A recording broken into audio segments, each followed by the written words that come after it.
Seriam as histórias egípcias sobre a criação, documentos reais da origem extraterrestre dos humanos?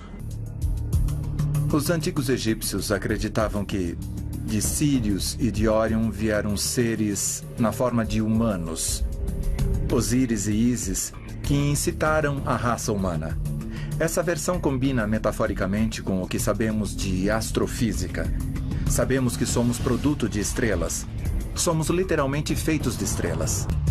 Segundo a mitologia egípcia, os deuses desceram do cinturão de estrelas de Órion e de Sírius, a estrela mais brilhante do céu. Sírius e Órion são de grande importância, porque representam Ísis e Osíris, o deus e a deusa de quem a civilização egípcia e, afinal, qualquer civilização humana nasceu. Então, para os antigos egípcios, Osíris era Órion. A constelação era a personificação do grande deus Osíris, que estava sempre acima de nós, nos olhando de cima para baixo e sempre nos julgando. Afinal, era ele a decidir se teríamos a vida eterna ou se seríamos reciclados de volta à massa espiritual para começar tudo de novo. Para os antigos egípcios, era muito claro que Órion se ligava com a criação, especificamente a criação mágica. Se aceitarmos o que nossos ancestrais diziam, vemos a verdade que Órion representa. E isso tem a ver com a criação mágica. E criação, naquele tempo, se ligava aos deuses. Órion e Osíris eram iguais no Antigo Egito. Os egípcios acreditavam que Osíris iria retornar de Órion um dia. Cada cultura da antiguidade tinha esse conceito de que alguém vai retornar um dia. Ainda esperamos o retorno de alguém.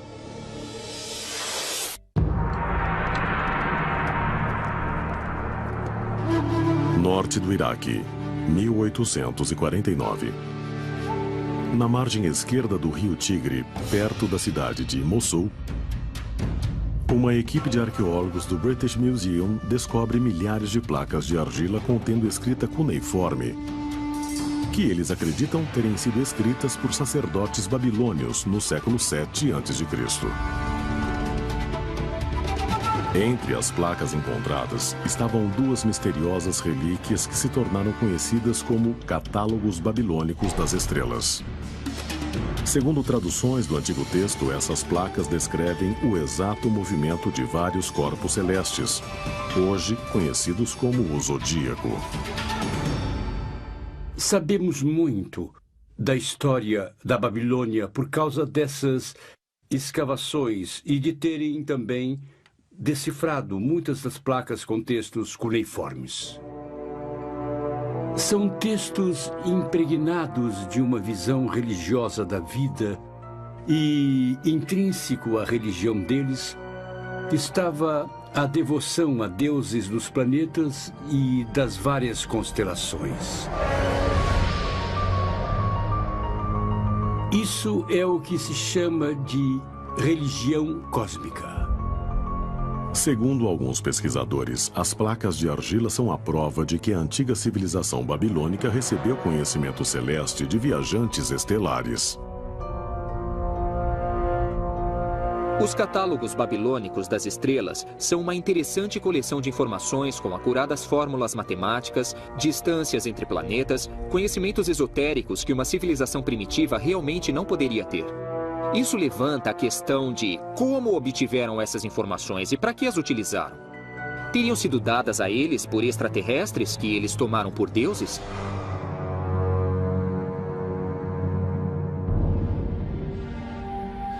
Como em muitas culturas antigas, os babilônios descrevem Órion tanto como constelação quanto como ser supremo.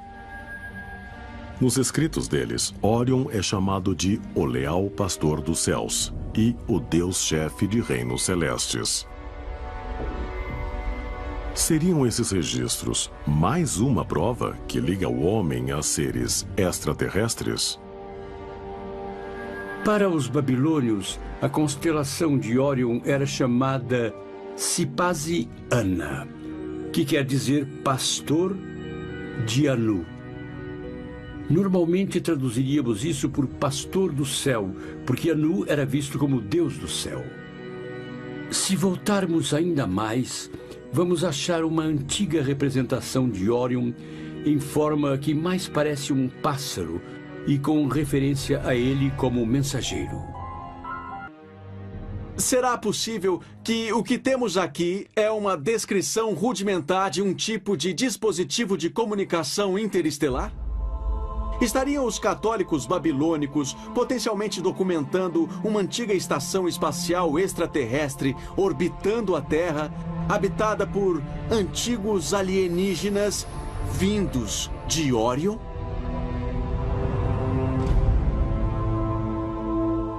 Será possível que os deuses babilônios fossem, na verdade, mensageiros extraterrestres de Órion? Se for assim, poderiam esses visitantes do outro mundo ter criado a humanidade aqui, no crescente fértil, onde a civilização historicamente começou há mais de 5.000 anos? Os babilônios tinham uma forte tradição das origens do ser humano. Havia algumas variações, mas o princípio básico que se acha entre os babilônios é que os deuses queriam dormir muito, queriam comer muito e que ficavam cansados de cuidar da agricultura e de terem de cozinhar. Então criaram um grupo de seres inferiores, os seres humanos, para cuidarem da agricultura e das coisas para eles. Foi na Mesopotâmia que se deu a aurora da civilização. Foi um dos primeiros locais onde os alienígenas vieram para começar a semear a civilização no planeta. E a civilização evoluiu para a Suméria e Babilônica. Se olharmos os hieróglifos sumérios, os hieróglifos egípcios, a história dos maias, se olharmos essas culturas, o que veremos será a mesma história contada de modos diferentes e em linguagem diferente. Os que vieram das estrelas vieram para cá e começaram a civilização humana. Seriam as histórias sobre as origens na versão babilônica, localizada no berço da civilização, a prova cabal de nossa divina ligação com a constelação de Órion?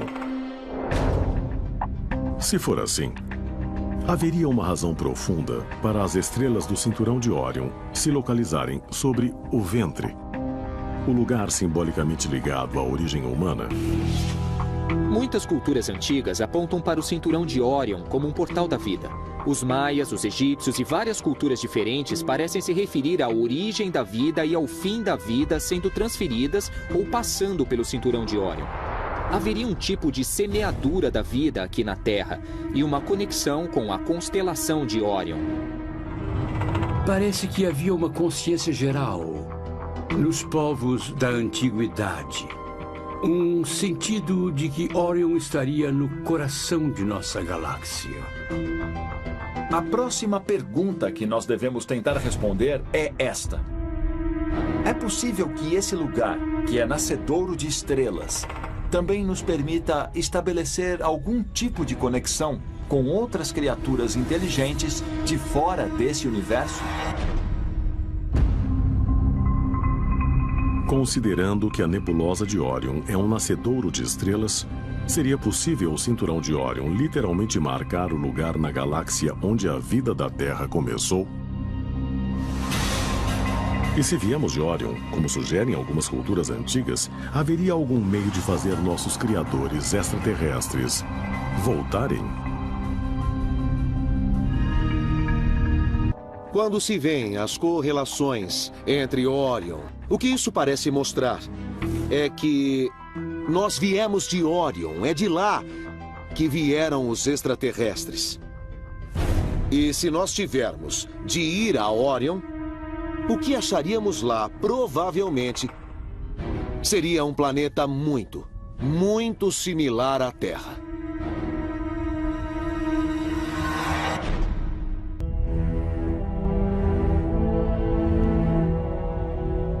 11 de janeiro de 2006. O telescópio espacial Hubble capturou imagens inéditas da nebulosa de Órion. Uma grande formação estelar a 1.500 anos-luz da Terra. A foto panorâmica revelou mais de 3.000 estrelas em vários estágios de vida e deu aos pesquisadores nova compreensão da formação de objetos celestes e sistemas planetários. Segundo teorizam modernos cientistas, é aí, nessa misteriosa nuvem de poeira e gás, que estrelas e planetas podem ter sido criados há bilhões de anos. Astrônomos se referem a ela como M42, nome não muito charmoso, mas como viveiro de estrelas, onde as estrelas nascem. Então essa parte de Órion está sendo muito estudada pelos astrônomos. É uma região de formação rápida de estrelas. Há estrelas jovens e provavelmente muitos planetas também jovens, formados por gás e poeira cósmica da nuvem que se transforma na nebulosa de Órion. Estrelas que nascem, obviamente, mostram que certas coisas estão acontecendo no local a um nível que simplesmente nós não entendemos bem. Mesmo com a tecnologia de hoje, viajar a Órion levaria centenas de milhares de anos. Mas não haveria outro mecanismo mais profundo, talvez de fora deste mundo, que tornasse uma viagem dessas possível durante a vida? Em 1935, 30 anos depois de sua revolucionária teoria da relatividade, Albert Einstein publicou um artigo conjunto chamado As Pontes de Einstein-Rosen. Por essa nova teoria, pontes ou buracos negros existem no universo e permitem atalhos através do espaço-tempo. Hoje, os físicos chamam a isso de buraco de minhoca.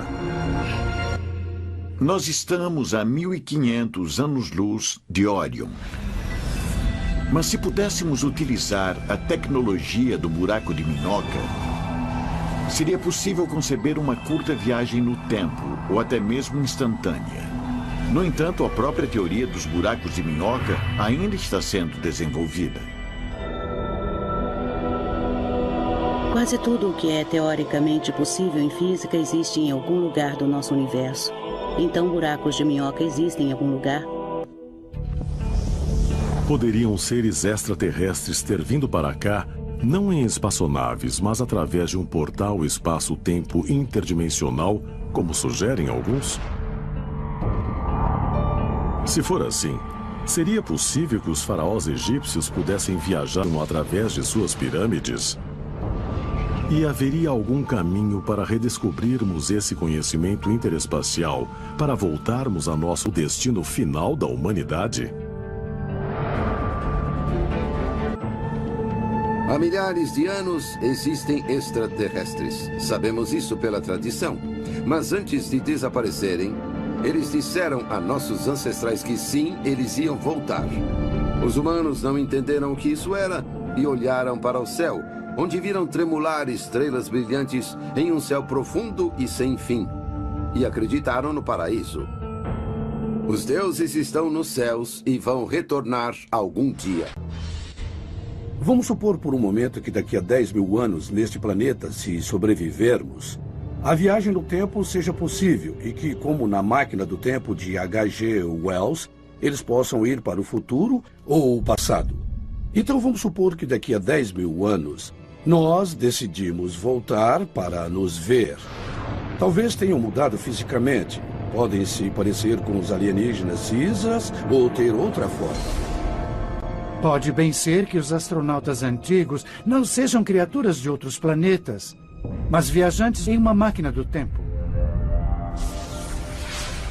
A viagem no tempo é um conceito essencial na ficção científica. Mas seria possível que seres humanos reais se transportassem no tempo com a tecnologia atual? Isso nos permitiria cobrir as grandes distâncias espaciais?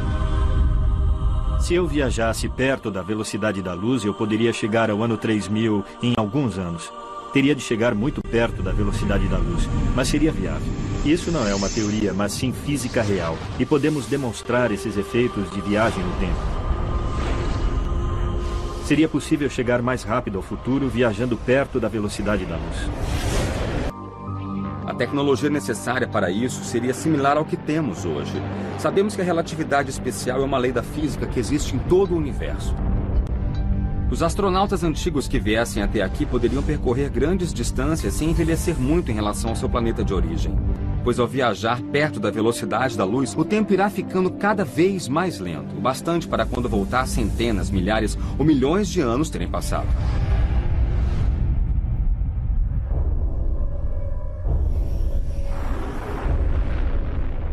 Uma limitação desse método de viagem é que, como a nave tem massa, ela não poderá atingir a velocidade da luz. A redução de velocidade resultante irá aumentar em muito o tempo necessário para cruzar o universo. Existem muitas teorias sobre como os extraterrestres chegaram aqui. Como seu sistema de propulsão os trouxe ao planeta Terra. Com certeza, eles não vieram aqui do modo em que nós vamos ao espaço. Eles não chegariam aqui.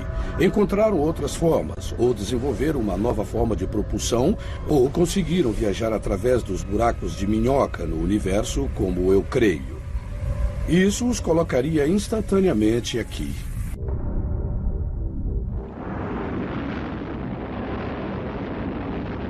Usando métodos modernos de propulsão, levaríamos 70 mil anos para chegar à estrela mais próxima. Nossos foguetes mais rápidos são muito lentos e insignificantes. Estamos falando sobre 1/100º da velocidade da luz, com sorte.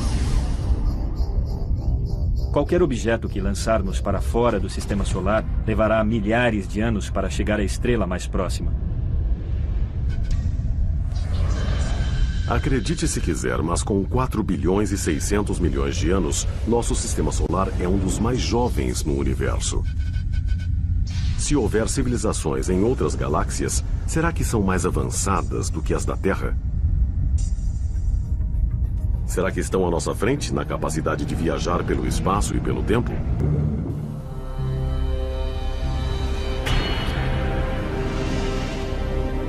Eu acredito na viagem no tempo.